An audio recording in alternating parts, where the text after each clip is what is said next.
Nuevamente, muy buenos días a todos los compañeros de la materia de análisis político institucional, Grupo A, para iniciar nuestra clase por esto de medio virtual.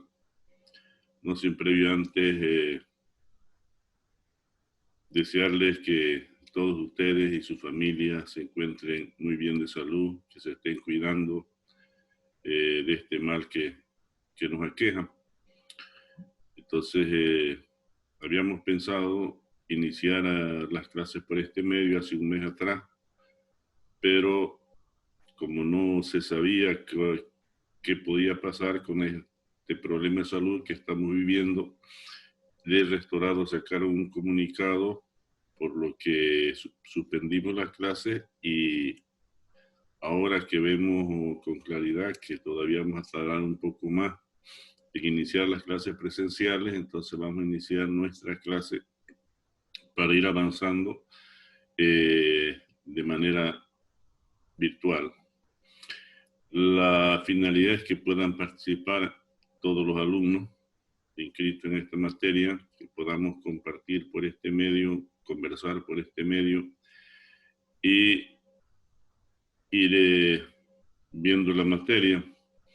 Si bien habíamos conversado con ustedes ya anteriormente, sin embargo vamos a iniciar desde el principio y ahora vamos a hacer una breve presentación de contenido de la materia para que sobre esa base vayamos viendo de manera organizada, unidad por unidad. Muy bien, esperando que se vayan incorporando los demás estudiantes que conforman el grupo de la materia. Vamos a iniciar comentando con relación del contenido de la materia. La materia nosotros la hemos dividido en 6 unidades, mejor dicho, en 5 unidades. A la primera unidad le hemos denominado Desarrollo Histórico de la Constitución Política del Estado. En esta unidad vamos a conversar con relación a lo que es la Constitución. Lo pueden ver ustedes ahí en pantalla, en el PowerPoint. A los conceptos de la Constitución y de los derechos fundamentales, que son los derechos esenciales en la vida humana, y cómo estos derechos, desde el derecho natural, han venido en diferentes sociedades y en diferentes épocas siendo conquistados por la misma población de estas civilizaciones, luego de la época de la monarquía, luego de la república, como derechos esenciales para la vida. Entonces luego tendremos el segundo tema. Vamos a ver, recordar un poco lo que ya ustedes vieron, que es el Estado, los elementos esenciales que conforman el Estado, ¿no? Luego trataremos de identificar los derechos naturales inherentes a la vida del ser humano, relacionados fundamentalmente con el derecho a la dignidad de los humanos. Y luego estos derechos naturales veremos cómo se van consolidando en lo que posteriormente se denomina los derechos humanos. Para más tarde, en el surgimiento de la República, con la positivización de estos derechos, luego de un conjunto de mecanismos de conquista de estos derechos, se vayan a escribir en las primeras constituciones escritas en el mundo con el surgimiento de la República. Y entonces veremos un poco con relación a los fundamentos de la ideológicos, políticos, filosóficos, que hacen posible que estos derechos sean derechos universales, derechos de todos. Luego haremos un pequeño análisis de algunos escritos que tienen base y dan lugar al surgimiento de lo que nosotros denominamos la Constitución. Entonces veremos un poco en las civilizaciones antiguas, algunos documentos, leyes, veremos de donde aprendimos mucho de la República de Roma, veremos de las ciudades-estados de Grecia, ¿no? Luego nos concentraremos un poco en hablar sobre la Ilustración y el surgimiento del Estado contemporáneo en el mundo, el surgimiento de la nueva república a partir de la Declaración de Virginia y la Revolución Francesa. A partir de acá tendremos nosotros por primera vez en el siglo XVII la Constitución escrita. Y finalmente hablaremos de los derechos fundamentales escritos ahora en las constituciones o derechos constitucionales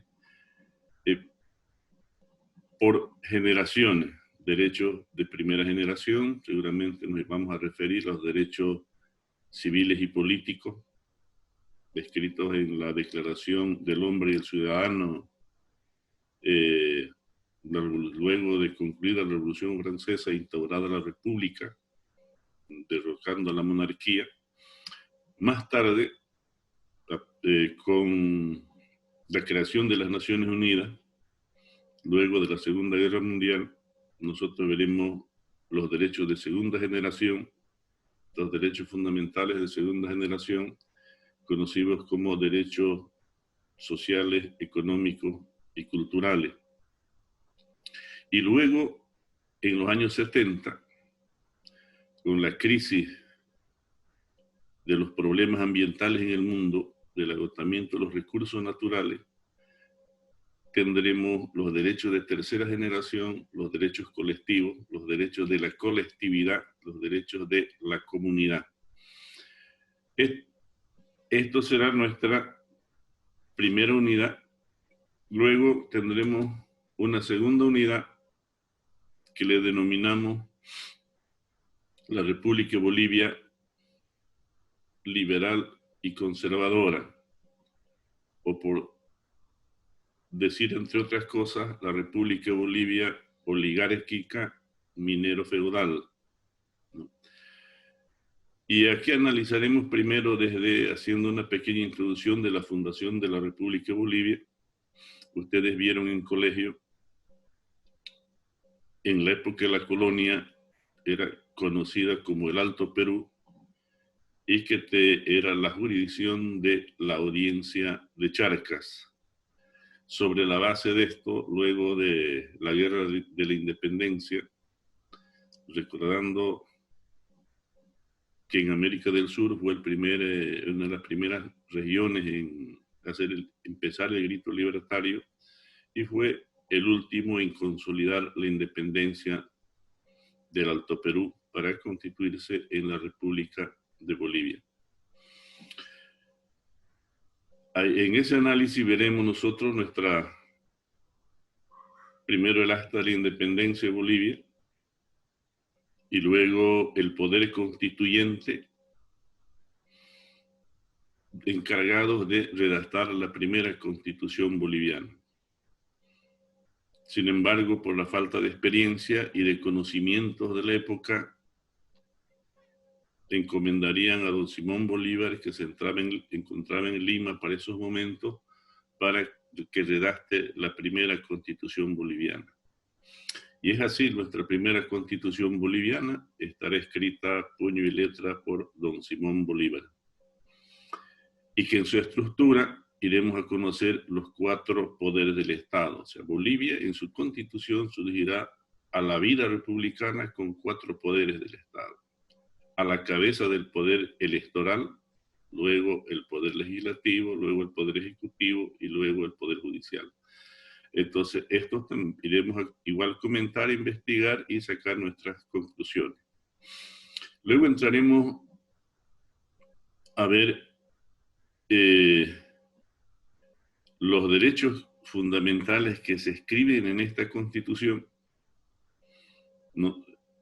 Pensando en la época en la que vivían nuestros antecesores. Y más tarde veremos las reformas constitucionales a la Constitución boliviana, comprendiendo que, para nostalgia nuestra, la Constitución boliviana escrita por don Simón Bolívar no entró en vigencia. Razones: porque sufrió una reforma constitucional en 1831 por don Andrés de Santa Cruz, quien instauró una república al servicio de un grupo privilegiado de bolivianos a los que se llamó la oligarquía, constituida por propietarios mineros y hacendados. Entonces, a partir de ahí tendremos nosotros una constituciones al servicio de un grupo privilegiado de bolivianos que manejarán la República por más de 100 años. Y ahí tendremos nosotros el Partido Liberal versus el Partido Conservador, que irán a definir las políticas bolivianas durante este periodo.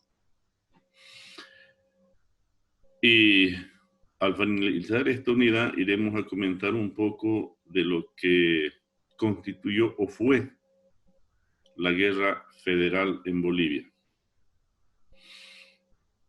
Probablemente ustedes no se acuerden, pero en la última conquista de estas regiones y la lucha por las autonomías universitarias, por las autonomías, de los gobiernos departamentales, los sectores que se oponían a las autonomías departamentales acusaron a las regiones que luchaban por las autonomías de ser federalistas. Sin embargo, si nosotros vemos la historia y veremos la lucha de los intereses oligárquicos de 1870-80 próximos a 1900,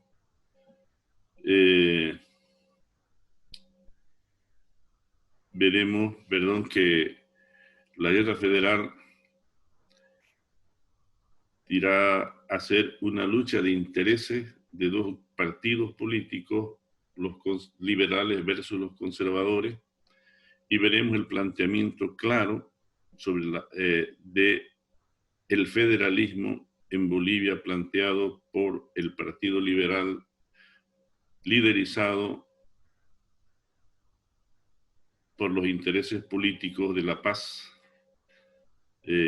dueños de las minas del estaño y del oro, versus los dueños de la mina de la plata de Potosí y Chuquisaca. Tenemos una guerra muy cruenta, muy despiadada, muy dura, muy difícil, que terminó trasladando la sede de gobierno desde Sucre hasta La Paz y consolidándose el grupo del Partido de los Liberales con el apoyo de los indígenas del altiplano.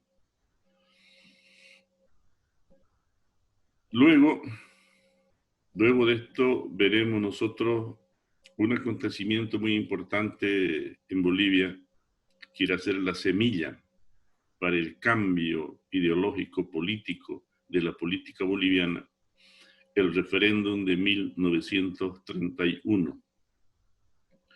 En este referéndum, convocado por el doctor Hernando Siles Sanabria, en 1930, en 1931 habrá elecciones en Bolivia y junto a la elección para presidente se irán a considerar 9 reformas, que analizaremos cada una de estas reformas y quieran hacer, decíamos, el cimiento, la semilla para el cambio de la visión política del Estado boliviano. Luego pasaremos a una tercera unidad, y a esta tercera unidad le vamos a denominar el constitucionalismo social en la República Liberal de Bolivia. Y para comprender un poco el tema del constitucionalismo social en Bolivia, nos vamos a iniciar haciendo un análisis de la Guerra del Chaco, de los impactos políticos post-Guerra del Chaco, más allá de la suerte que nos tocó al pueblo boliviano y de los resultados de la Guerra del Chaco, veremos nosotros que la Guerra del Chaco se irá a constituir en una escuela política para los bolivianos, de un sentimiento de nacionalismo, de un sentimiento de defensa de la patria, de defensa de los recursos naturales, y ahí entonces irá a surgir una nueva corriente civil, militar, política, con esta visión.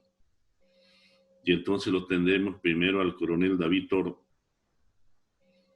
que irá a liderizar en Bolivia, dando un golpe de Estado y constituyendo un Estado nacional socialista, desde la visión de plantear un gobierno para todos, ya no solo para un grupo privilegiado que por más de 110, 120 años gobernó este país, centró sus intereses solamente en el altiplano y en los valles, dejando en el olvido al oriente, que como consecuencia de estas acciones políticas tuvimos la amarga suerte de perder el Chaco.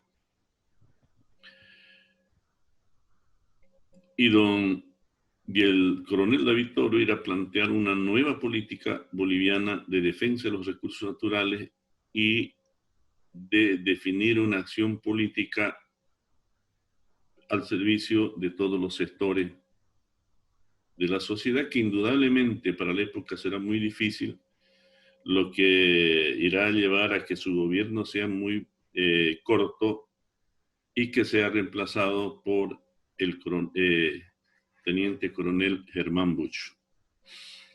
Germán Busch es el segundo presidente cruceño de los más de 200 presidentes bolivianos. Fue un militar muy destacado en la Guerra del Chaco y con una visión clara de cambiar la visión de este país. Entonces irá a reformar la Constitución que hasta esa época vigente de 1880, protegiendo los recursos naturales, velando por la soberanía nacional y además definiendo política en favor de todos los sectores sociales hasta entonces desprotegidos. Pues nosotros tendremos, por ejemplo, en materia social, la Ley General del Trabajo, aprobada por un decreto ley de 1939. Tendremos la protección de la familia, la protección del campesino, el inicio del reconocimiento de los pueblos indígenas, la nacionalización de varios recursos. Entonces, entre otras acciones, veremos también el asentamiento de la soberanía nacional con relación a las exportaciones mineras, lo que indudablemente llevaría a su asesinato o suicidio no aclarado hasta ahora de la muerte de Germán Busch. Entonces, y además reformaría, decíamos, esta constitución con la constitución de 1938, una constitución que además de instaurar estos principios políticos del constitucionalismo social, condicionaría el derecho de propiedad, que hasta entonces era absoluto, lo relativizaría al cumplimiento y que no sea de la función social y que no sea contraria al interés de la colectividad. Entonces, estas y muchas otras medidas dejarían una clara batalla entre la oligarquía minero feudal dominante hasta esa época y el inicio de una nueva corriente incluyente a todos los sectores y de un gobierno para todos los sectores de la sociedad, principalmente protegiendo a los más débiles. A la muerte de Germán Busch vendrá una contrarreforma para poner en vigencia la Constitución del 38 y dejar sin efecto la Constitución de Germán Busch de 1888, perdón. Sin embargo, tendrá un mínimo periodo de vigencia porque retomaría don Gualberto Villarroel en la misma línea, en la misma corriente del coronel David Toro, del teniente coronel Germán Busch,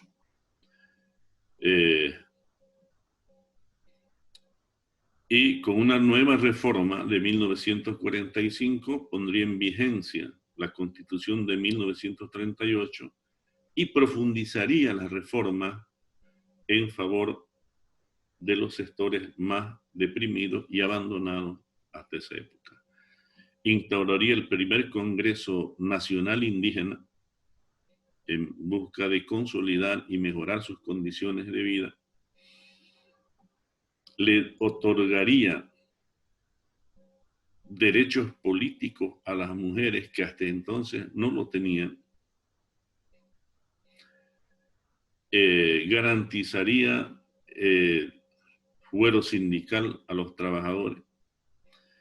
Y esto abriría una brecha y una lucha constante política entre la oligarquía minero feudal, que veía que iba perdiendo espacio en su política dominante en el país, y el emergente o el surgimiento de corrientes, de sectores sociales en defensa de estas políticas planteadas en la Constitución del 38 y luego en la Constitución del 45. Lo que posteriormente en 1951 nos llevaría a una elección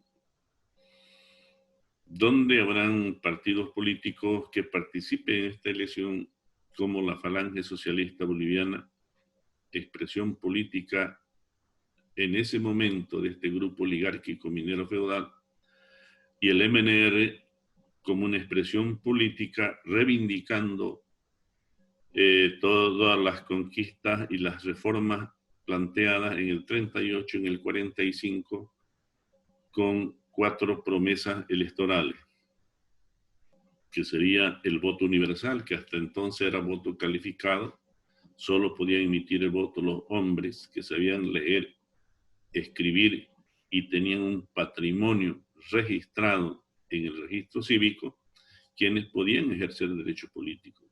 La mayoría de los hombres y la totalidad de las mujeres no tenían derechos políticos, salvo en elecciones municipales, si es que habían, por el reconocimiento hecho en la Constitución del 45. Y entonces tendríamos, decíamos nosotros, los planteamientos de la campaña del MNR de la época, del MNR de esa época además, no de esta época, porque posteriormente se vino dividiendo, fraccionando y cambiando su ideología. El voto universal, decíamos,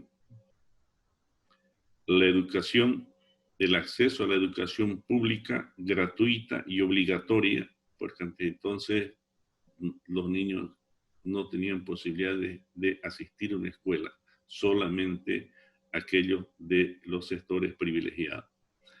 Luego, el acceso a la tierra, porque la tierra seguía siendo todavía un derecho exclusivo de quienes dominaron la política boliviana hasta entonces, que se llamó la reforma agraria, y la nacionalización de las minas concentradas hasta entonces en manos de 3 personas. Con esto el MNR, con el voto calificado, ganaría las elecciones.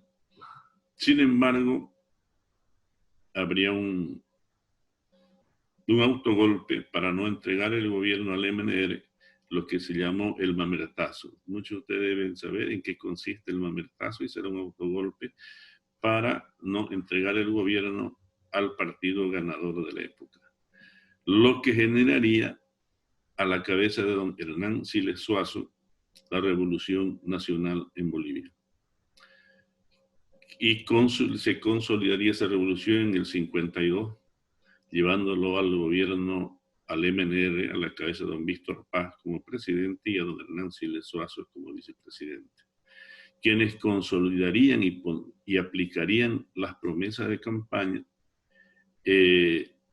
incorporarían en la Constitución boliviana del 61 el voto universal, la reforma agraria, la educación pública gratuita y obligatoria, y nacionalizarían las minas. Esto nos habría un periodo democrático en un periodo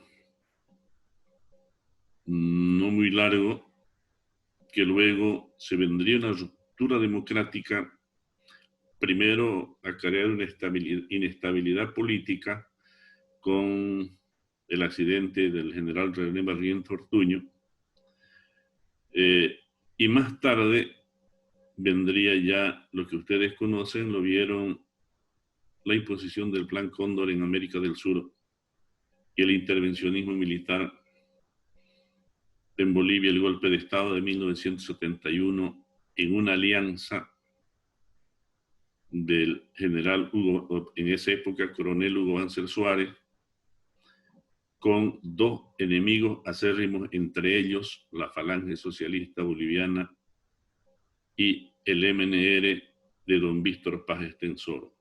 Para entonces ya el MNR había sufrido una división, por un lado a la cabeza de don Hernán Siles Suazo y por otro lado a la cabeza de don Víctor Paz Estenssoro. Entonces una alianza de don Víctor Paz Estenssoro más Mario Gutiérrez de la Falange Socialista Boliviana y el general Banzer se hizo el golpe militar en Bolivia en 1961, que indudablemente acarrearía, sería muy cruento, habrían muchas víctimas, ¿no?, que ya iremos comentándolo posteriormente. Luego pasaremos a la cuarta unidad, y en la cuarta unidad haremos un análisis político del retorno a la democracia. Luego veremos la crisis política boliviana y los nuevos escenarios planteados, resultado de esta crisis política. Cuando hablamos del retorno a la democracia, indudablemente hablaremos sobre la convocatoria de elecciones en 1978, la conquista de la amnistía general indefinida en Bolivia para todos los perseguidos políticos, resultado del golpe de 1971, que retornen al país y se luche por la instauración de la democracia, que indudablemente estará a la cabeza de 8 mujeres mineras, y sobre esa base de todos los movimientos que luchaban por la democracia en Bolivia. Entonces tenemos periodos democráticos inestables hasta 1982. Los partidos en principio irán a ser partidos que representen a la corriente militar versus la unidad democrática y popular a la cabeza de Hernán Siles Suazo. Luego, más tarde, en ese mismo proceso de inestabilidad política, el MNR será versus la Unidad Democrática y Popular, es decir, don Víctor Paz versus don Hernán Siles Suazo. Y en 1982 se iniciará el proceso democrático ante la imposibilidad de gobernar de estas corrientes de militares en alianza con sectores del MNR y otras corrientes, entregarán el gobierno a don Hernán Siles Suazo, que estará 3 años en el gobierno de una profunda inflación económica, que luego vendrá el gobierno de don Víctor Paz con unas medidas económicas obviamente antipopulares, y conoceremos un decreto que se llama el 21060, a quien se le deben muchos impactos políticos y sociales de la época, fundamentalmente por la desocupación y los despidos, que más tarde tendrán sus consecuencias. Luego analizaremos la Cumbre de Río, la tercera cumbre de la Tierra, realizada en Río de Janeiro en 1992.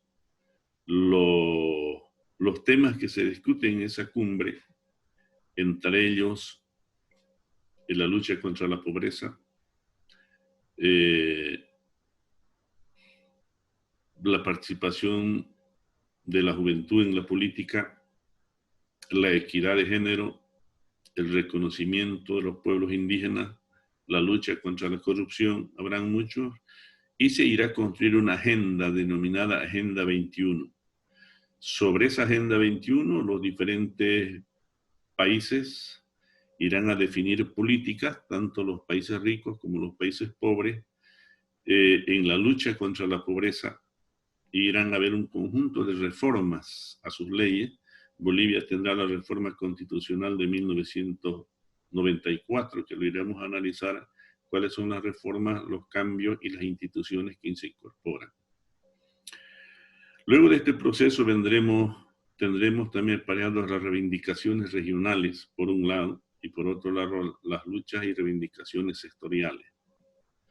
En cuanto a las reivindicaciones regionales, hablaremos nosotros de la lucha de las regiones del Oriente, incluyendo Chuquisaca, por la descentralización administrativa aprobada en 1994-95 mediante una ley. Luego, más tarde, tendremos la lucha por las autonomías de las mismas regiones, menos Chuquisaca. Y paralelamente a esto vendremos el surgimiento de nuevos sectores sociales y la lucha por sus demandas. Tendremos el movimiento indígena en su lucha por la reivindicación y el reconocimiento de sus territorios. Por otro lado, habrá otro nuevo discurso, la defensa de la hoja de coca, y junto con ella las reivindicaciones del movimiento campesino, que irán a marcar nuevos escenarios en la política boliviana. Y a esto se irá a aparejar una crisis política, económica en Bolivia muy profunda.